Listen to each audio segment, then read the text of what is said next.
Hai, berjumpa kembali dengan saya Heru Pramono, PhD, dosen pengajar di Fakultas Perikanan dan Kelautan, Program Studi Teknologi Hasil Perikanan. Hari ini saya akan berbincang-bincang, ngobrol-ngobrol tentang apa itu ekonomi biru, dan terutama bagaimana implementasinya dalam pengolahan perikanan, kewirausahaannya, dan juga bagaimana kisah suksesnya orang-orang yang sudah bisa mengimplementasikan blue economy ini. Dan sebenarnya di Indonesia sendiri itu pun sudah diimplementasi dari ribuan atau mungkin ratusan tahun yang lalu. Pertama, apa itu ekonomi biru atau blue economy? Blue economy, sebagaimana kita ketahui bahwa sebenarnya di Indonesia itu 70% wilayahnya adalah laut. Bahkan di dunia ini pun 70% bagiannya adalah laut. Laut sebagai salah satu sumber daya yang terbesar di dunia ini kadang-kadang malah justru menjadi salah satu yang tersingkirkan dalam upaya ekonomi di dunia. Padahal kalau kita ketahui antara negara satu dengan negara yang lain, bagaimana kita berdagang, bagaimana ekonomi itu terbentuk, bagaimana masyarakat di pesisir itu hidup, mereka semua memanfaatkan laut itu dengan sedemikian luar biasanya. Tetapi tantangannya adalah ada banyak sekali belakangan ini berita yang menyampaikan bahwa ternyata di laut itu, tanda kutip, sebagai tempat sampah terbesar di muka bumi ini. Banyak sekali orang yang tanpa sadar mereka sebenarnya sedang mengotori, merusak, dan menyebabkan laut kita itu mengalami dampak yang demikian buruk. Ya, sampah plastik, sampah rumah tangga, deterjen. Ada banyak sekali tantangan dalam pembangunan ekonomi biru di Indonesia ini. Apabila kita berbicara tentang teknologi hasil perikanan saja, kalau kita mau tahu, rendemen itu adalah yang kita makan misalnya ya. Ada ikan utuh, sebagian kita makan, sebagian akan menjadi sesuatu yang terbuang. Dalam bahasa ilmiahnya namanya adalah food waste atau food loss. Ya, makanan yang tidak bisa dimakan akhirnya hilang dan tidak bisa dikonsumsi. Anda tahu berapa persen itu?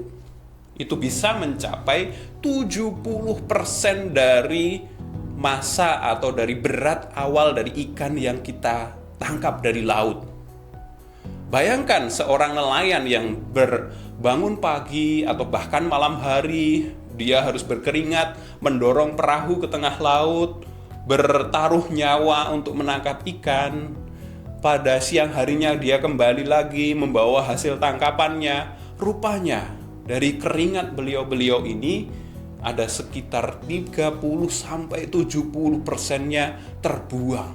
Padahal itu adalah sumber daya yang sangat potensial untuk makanan kita. Sebagaimana Anda tahu bahwa ikan itu mengandung asam lemak omega 3, protein yang lengkap atas kandungan asam aminonya. Juga dia mengandung banyak sekali bahan bioaktif yang bisa mendukung pertumbuhan, perkembangan anak, dan bahkan kasus-kasus belakangan ini kita mengetahui bahwa banyak sekali publikasi menyampaikan bahwa ikan itu bisa mencegah stunting pada anak. Wow, banyak sekali manfaatnya.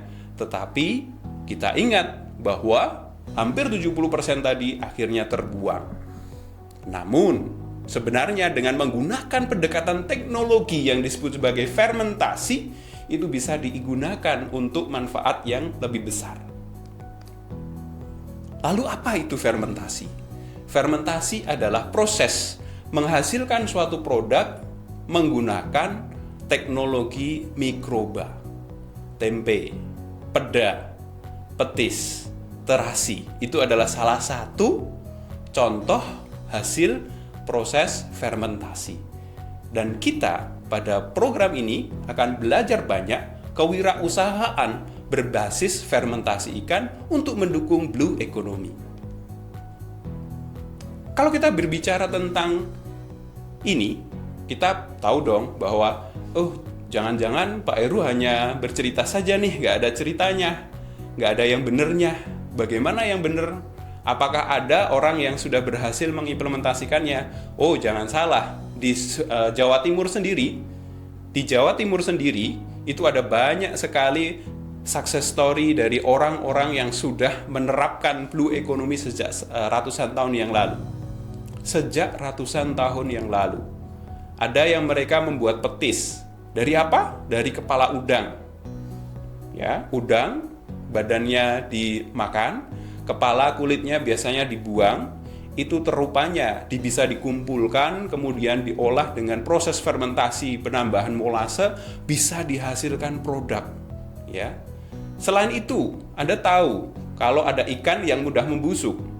Kalau ikan dibiarkan di ruangan, dalam 6 jam dia akan membusuk. Tetapi ketika dia difermentasi, dia bisa tahan demikian lama. Ikan peda contohnya. Bagaimana ikan peda itu? Ikan peda itu, kalau kita menyimpannya di suhu kulkas mungkin bisa 1 bulan, 2 bulan bahkan, dan masih layak untuk dikonsumsi. Teknologi itu yang akan kita pelajari pada kesempatan mikrokredensial ini. Nah, dengan demikian diharapkan melalui kewirausahaan berbasis blue economy produk fermentasi ikan ini, kita dapat mendukung pangan dunia, mendukung SDGs terutama dalam zero waste dan juga zero poverty, dan juga ketersediaan pangan. Kita akan bisa memberikan kemandirian dalam bidang pangan berbasis fermentasi ikan. Terima kasih. Ini adalah pengantar mikrokredensial ini. Kita berpetualangan bersama untuk mempelajari bagaimana implementasinya di kesempatan berikutnya. Sampai jumpa.